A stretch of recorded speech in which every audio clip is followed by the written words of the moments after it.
하나님을 경배하고 예배하는 귀한 은혜가 우리 삶에 가득하기를 축복합니다.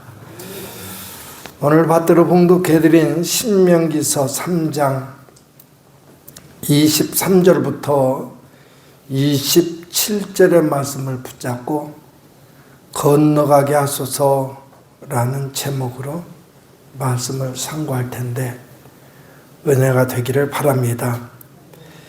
제목을 이렇게 삼은 이유는 25절에서 구하옵나니 나를 건너가게 하사 라고 하는 이 표현을 꼭 붙잡고 이 전체 말씀을 살펴보는 가운데 제목을 삼게 되었습니다.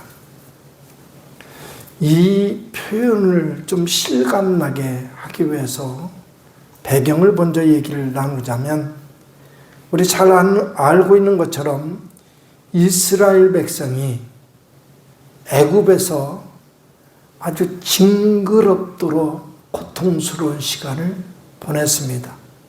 종살이, 노예 생활, 나중에서는 노동적으로 완전히 착취당하며 모진 고난의 세월, 오직 했으면 그대로 울부짖는 소리가 하늘 보좌에까지 이르렀을까 생각해보면 짐작을 다 미처 못하더라도 어느 정도는 좀 한번 생각해 볼 수 있을 것 같습니다. 그 애굽에서 하나님의 은혜로 탈출을 해서 하나님이 주시고자 하시는 땅, 가나안 땅을 향해서 나아갑니다.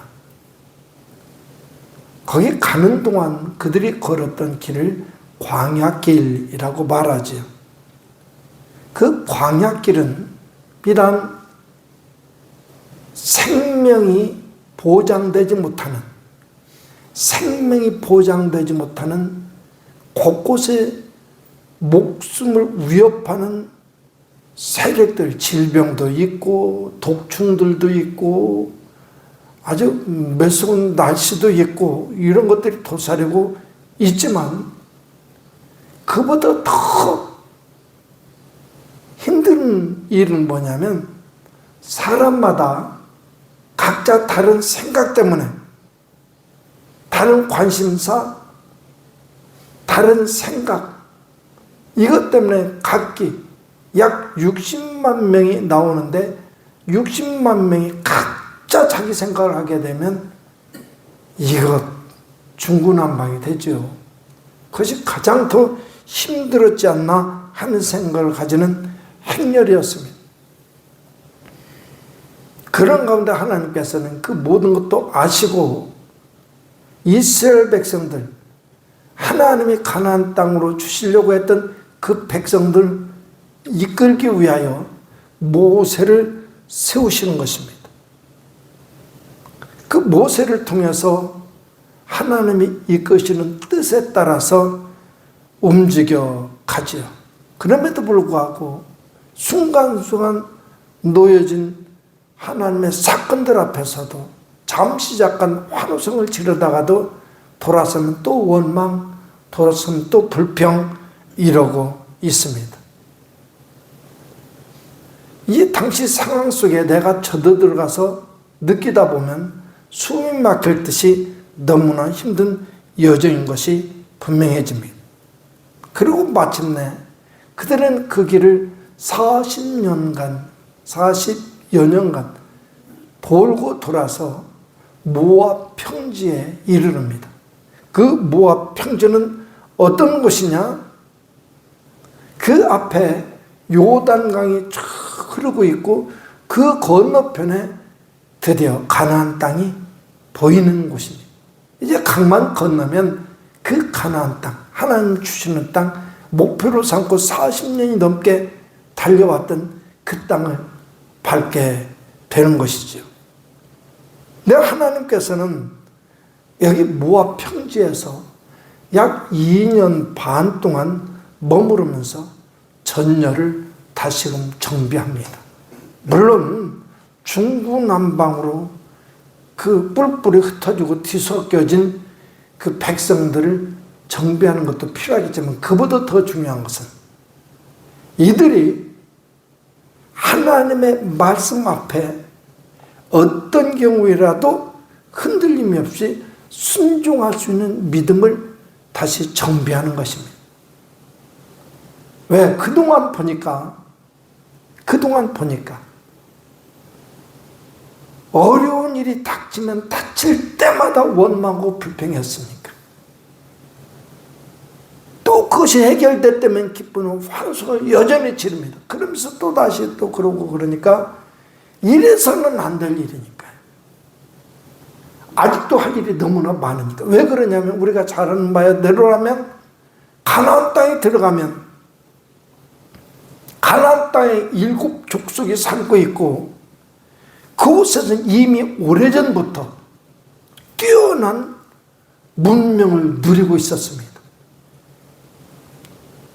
우리 이스라엘 백성들이 나오는 광야 쭉 탈출해서 나오다가 가데스 바냐라고 하는 곳에서 하나님 얼른 집어 들여보내주려고 들어가라 할 때 그때 보니까 그때 정탐꾼들이 들어가서 보니까 거기는 기골이 장대한 사람들이 살고 심지어는 제가 그때 표현을 꼭 빌담 꼭 잊지 않고 표현하는 게 있습니다.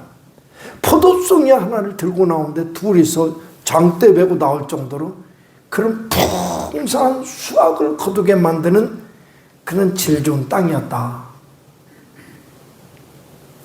물론 예전에는 그것이 아브라함 때는 척박하고 메마른 땅이었다 할지라도 그랬기에 그곳에서는 그 당시 오래전 그 시대에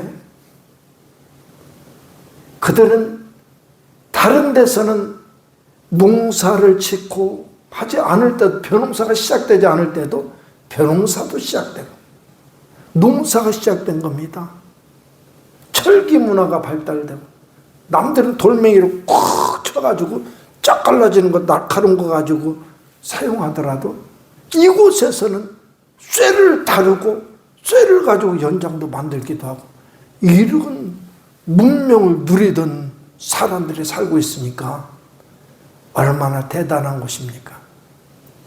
거기에 들어가서 그들을 쫓아내고 하나님의 명령하신 말씀을 듣다 보면 그들을 진멸하고 최후의 한 명까지 다 싹 멸하고 이런 소리가 되니까 살벌하기도 하지만 이런 일을 해야 된다고 그러면 이게 보통 일 가지고는 안 되는 일입니다. 근데 그게 우리 성경 말씀으로 다시 돌아가서 우리가 알고 있는 성경 말씀의 지식 가지고 생각을 해봐도 하나님의 일은 하나님이 하시더라고요. 할렐루야. 하나님이 하시더라고요. 그런데 그때에 그들이 가나안 땅에 들어가서 그 7 족속을 물리치고 진멸하고 이스라엘 백성들이 땅을 각기 분배해서 나눌 수 있도록 그 일을 하나님이 하실 건데 하나님이 그 일을 하실 때에 너는 이렇게 해라 너는 저렇게 해라 하나님의 지휘하심 속에 일사불란하게 움직여야 빨리 그 일이 마무리되고 이스라엘 백성들이 편안하게 살고 복을 누려갈 텐데 이 믿음 가지고는 안 될 것 같으니까 그 모압 평지 빈 들에서 그 작업을 하나님이 해 나가시는 겁니다. 어쩌면 우리가 지금 사는 이 시대에 우리에게 하나님은 그 작업 하시고 계신지도 모르겠습니다. 그리고 나서 지도자들 그동안 40여 년간 이스라엘 백성을 이끄는 데 사용하셨던 지도자도 교체해버립니다. 모세를 내리고 다음 지도자를 세우라고 그러는데 그때 세운 사람이 여호수아였었죠. 그 모세의 마음은 어땠을까? 한번 더듬어 봅니다. 그래서 이 말씀까지 나가야 되기 때문에 한번 그때 모세의 마음을 가만히 느껴보았으면 좋겠습니다. 40여 년간 말도 안 듣고 원망하고 불평하던 이스라엘 백성을 이끌고 왔으니 슬그머니 느보산에 이끌어 가시는 하나님 앞에서 칭찬 한마디라도 들을까 싶었지 않았을까? 근데 그곳에서 기껏 하시는 말씀이 오늘 맨 마지막 절을 보니까 너는 비스가 산 꼭대기에 올라가서 눈을 들어 동서남북을 바라고 내 눈으로 그 땅을 바라보라. 너는 이 요단을 건너지 못할 것입니다. 다시 이 말씀까지 하시는데 역시 마찬가지입니다. 이때 모세의 심정은 어땠을까? 이때 모세의 심정을 적나라하게 느낄 수 있는 표현이 건너가게 하소서라는 표현입니다. 건너가게 하소서. 구하옵나니 나를 건너가게 하사. 이어진 말씀까지 보자면 요단 저쪽에 있는 아름다운 땅, 아름다운 산과 레바논을 보게 하옵소서 했더라고 그럽니다. 어떻게 보면 절절한 말씀 속에 괜히 우리가 불만처럼 속에서 뭔가 끓어오르는 것을 느낄 수 있는 장면이 아닐 수가 없습니다. 그런데 여기까지 이렇게 되기까지 그러면 모세에게 무슨 일이 있었다는 소리냐? 모세가 하나님 앞에서 어떤 태도가 걸려서 하나님의 조치가 이랬다는 소리냐? 하고 한번 되물을 수밖에 없죠. 왜? 이 시대를 살아가는 우리도 모세처럼 되어서는 안 되니까 말이에요. 우리 성도들 이렇게 저렇게 바쁜 삶 속에서 삶의 우여곡절 속에서 그 순간순간마다 낙심하고 좌절하고 실망하고 그럴 수 있는 환경도 이겨내면서 주님 따라왔는데 기껏 주님 만났을 때 너는 안 돼? 그러신다면 안 되지 않습니까? 그날에 잘했다 칭찬드리면서 두 팔 벌려 나를 용접해 주는 주님의 품 안에 달려 들어가야 될 것이기 때문에 그렇습니다. 그래서 찾아봤더니 이 비극의 주 원인이 민수기에서 등장을 합니다. 20장에 있는 말씀을 봤더니 1절과 2절에서 첫 달에 이스라엘 자손 곧 온 회중이 신광야에 이르러 백성이 가데스에 머물더니 하면서 2절까지 나온 다음에 3절에 가서 백성이 모세와 그때 무리바의 물사건인데 물을 만나서 목말라가지고 참다 물을 봤는데 그 물이 못 먹을 정도로 쓰디쓴 물이더란 말이죠.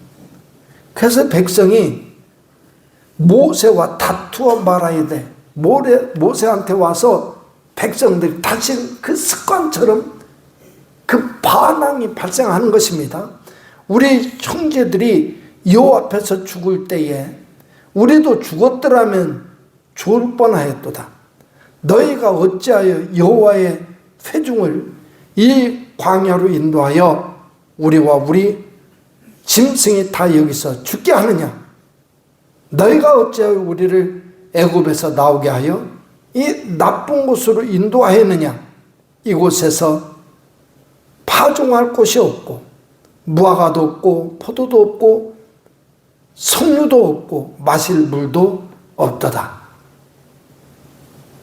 그래서 모세가요 이 문제를 가지고 야 너희들 이게 내가 아니냐 등등등 변명 들어놓지 않고 이 문제를 가지고 회막문 앞에 이르러 엎드렸더라 그럽니다. 6절에 가서는 회막문을 성막이라고도 부르잖아요.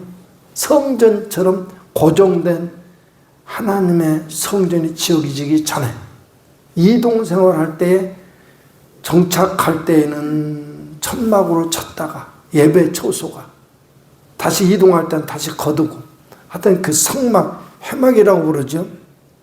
그 앞에 이르러 엎드렸다. 곧 하나님 앞에 엎드린 것이죠.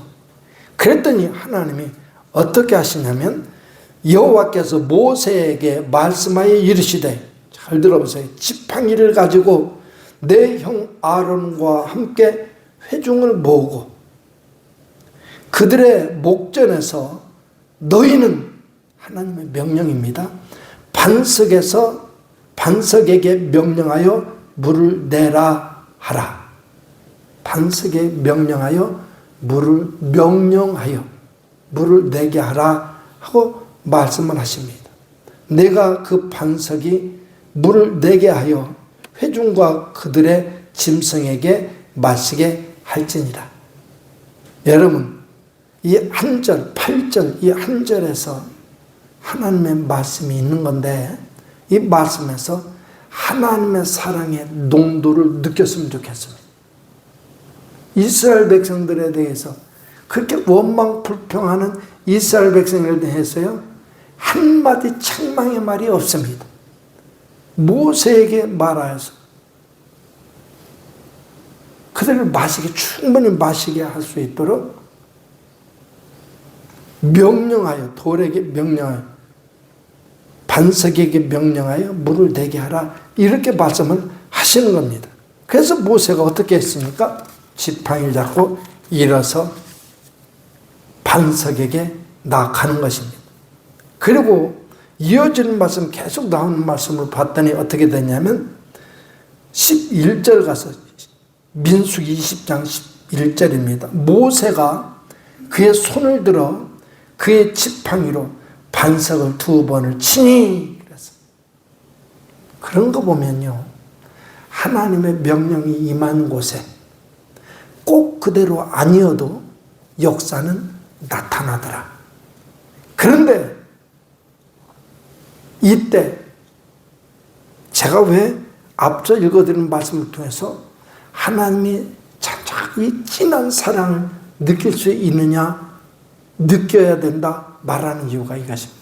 하나님은 그 앞서에서 8절의 말씀에서 모세에게 이렇게 당부를 합니다. 반석을 쳐 물을 내라고 명령해라. 그리고 물을 나와서 백성에게 시큰 마시게 하라. 이게 하나님의 사랑의 음성이거든요. 사랑으로 행해야 되는 거예요. 하나님의 일은 사랑으로 행해야만 됩니다. 그것에 불평과 불만이 있다고 하는 것은 사랑으로 행하는 태도가 아니죠. 모세는 그런데 이스라엘 백성들이 그 원망에 이미 딱지 들어 있어서 이 하나님의 말씀을 수행하러 가는데 어떻게 하느냐? 모세가 그의 손을 들어 그의 지팡이로 반석을 2번 치니, 명령하여라고 했는데 명령하여가 아니라 반석을 지팡이로 2번을 쳤더라.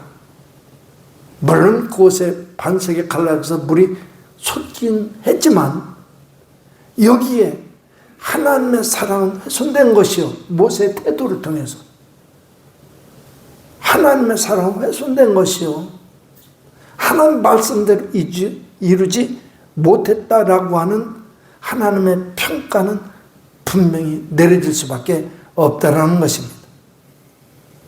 그래서 당연히 물에 나와서 백성들과 짐승들이 마셨더라 하는 얘기가 끝난 다음에 12절 봤더니 여호와께서 모세와 아론에게 이르시되 하시는 말씀이, 너희가 나를 믿지 아니하고 이스라엘 자손의 목전에서 내 거룩함을 나타내지 아니한 고로 너희는 이 회중을 내가 그들에게 준 땅으로 인도하여 드리지 못하리라.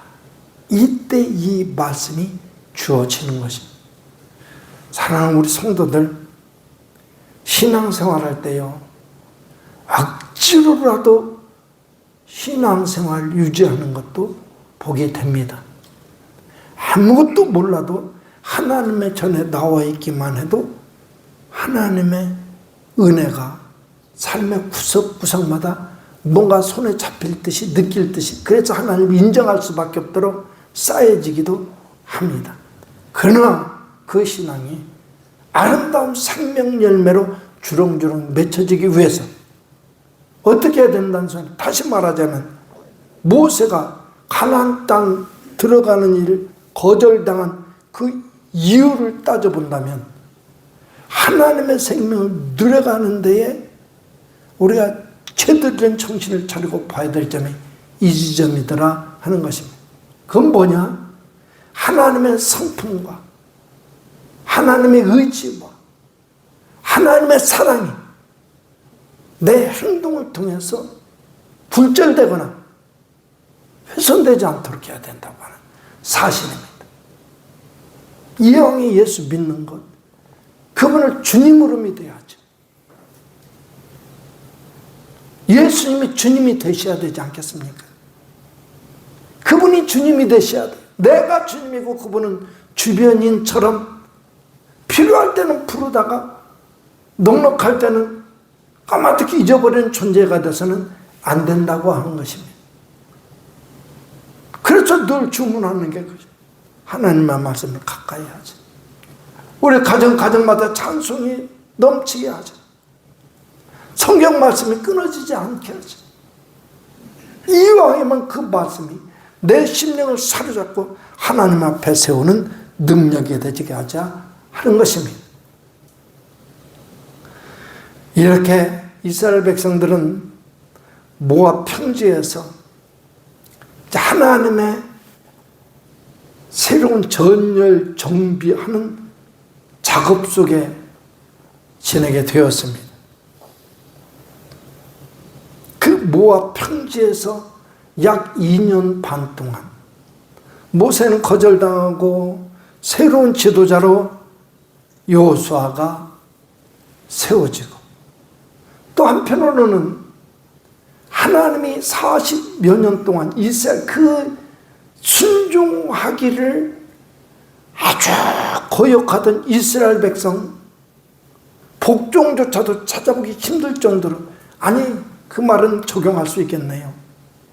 그들을 이끌고 40여 년간 끌고 온 하나님의 지친 마음 숨고르기라도 되는 것처럼 2년 반 동안 거기서 머물게 하시고, 그동안 하나님은 여전히 일하셔서 그들의 속에 어떤 경우라도 순종하게, 눈앞에 펼쳐진 현실은 당장 내 그 길 갔다는 죽게 생겼는데 하는데도 하나님 가라 하시면 갈 수 있는 순종의 단계까지 나아가도록 작업을 하신 것입니다. 그럴 때에 그 상황을 다시금 되새겨보면서 그 상황을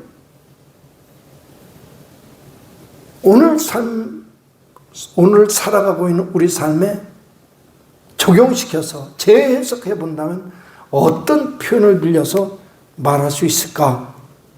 라고는 한번 질문을 던져보았습니다. 그랬더니 그것입니다. 모세 얘기 40여 년간 하나님의 종으로, 하나님 도구로 사용되어서 그 모든 세월 하나님 대리자처럼 이끌고 왔던 그 공로, 그것조차도 무참히 거절당할 정도라면 우리 삶에 우리 어떻게 그 정도까지 나갈 수 있겠습니까? 그런데도 불구하고 어떻게 그 나라를 유업으로 받아 누릴 수 있을까? 할 때에 문득 허탈한 생각 앞에 놓이게 됩니다.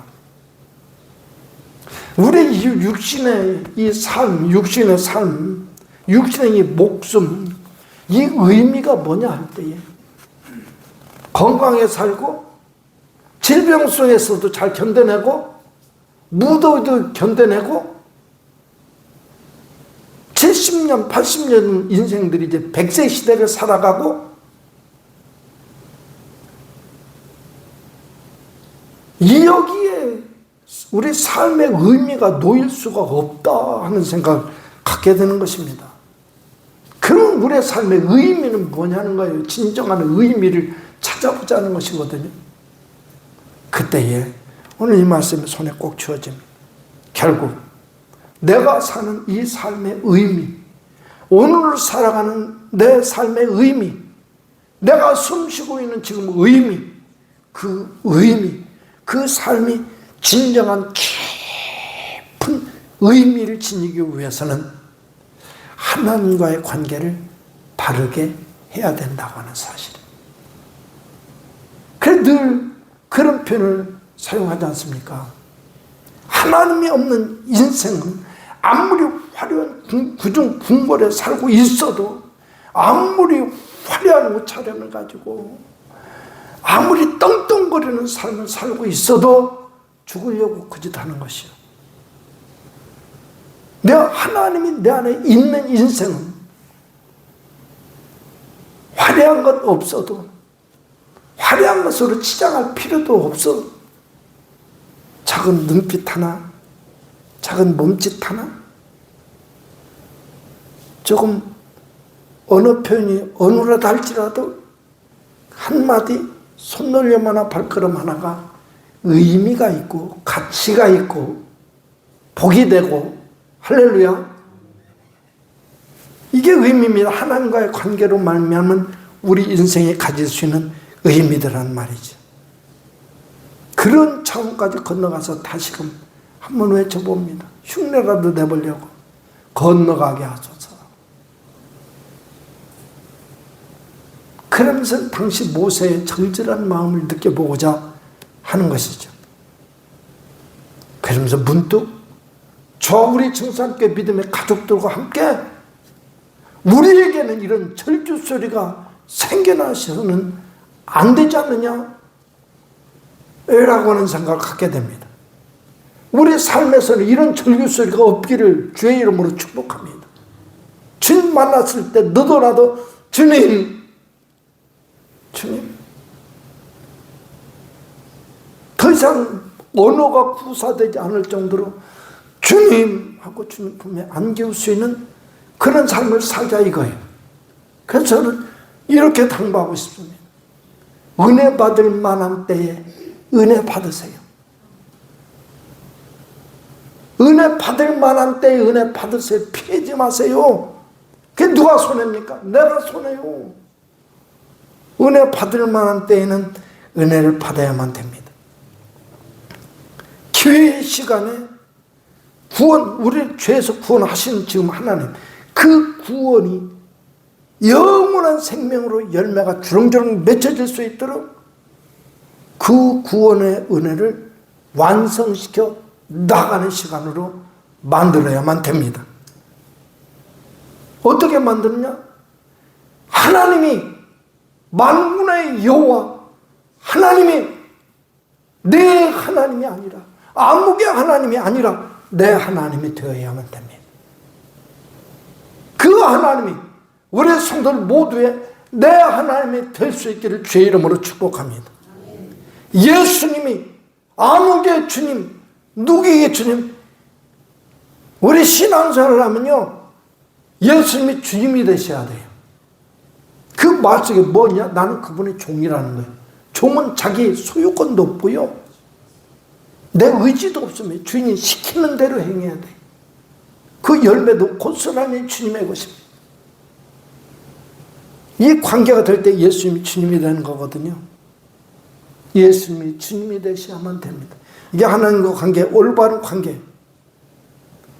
이렇게 될 수만 있다면 나도 모르는 사이에 바람이 어디서 와서 어디로 가는지 모르지만 내 삶을 스쳐가듯 느낄 수 있듯이 나도 모르는 사이에 나는 하나님의 말씀이 내 삶의 내용이 되고 내 삶의 내용이 되는 거예요.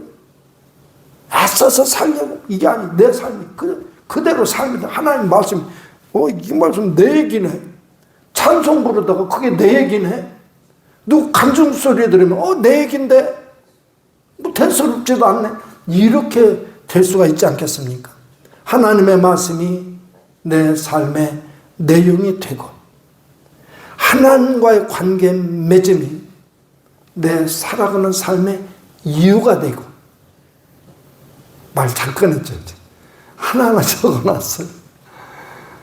적다 보니까 야, 나 머리 좋다 이런 표현을 하다니 괜히 혼자 착각을 했습니다. 그리고 또 그럼으로써 하나님의 성품이 나를 통해서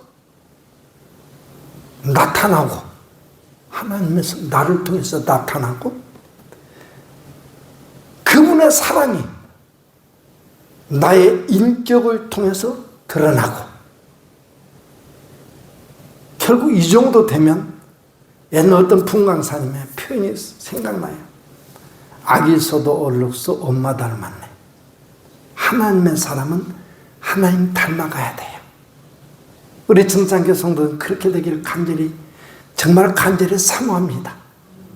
누구를 보더라도 하나님의 모습 보는 것처럼 하나님을 나타내고 내 주님을 나타내고 주의 사랑이 이것이구나 아무것도 몰라도 느낄 수 있는 통로가 될 수 있기를 주의 이름으로 축복합니다. 그런 삶이 되어야 돼요.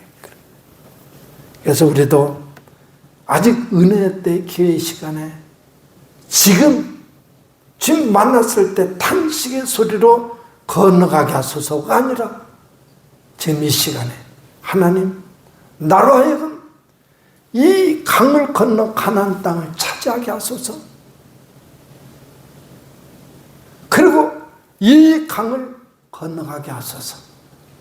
이 요단강, 목숨을 내놓고 가야 되는 이 강, 죽으면 죽으리라고 하는 생각이 없이는 발을 떼놓을 수 없는 그 강을 건너가게 해달라고 기도해야 됩니다.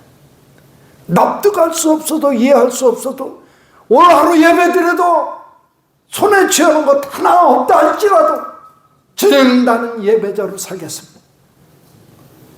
주님 나를 보시옵소서. 보잘것없지만 나도 내 보잘것없음에 속상하기만 합니다.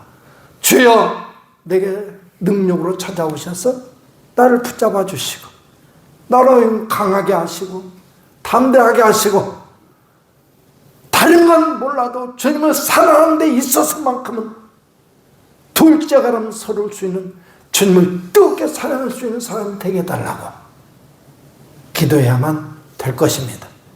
우리 모두 그날을 향해서 믿음의 선한 경주하듯이 서로 앞서거니 뒤서거니 주님 향해 달려나가는 소중한 가족들 다 되시기를 주님의 이름으로 축복합니다. 기도하겠습니다.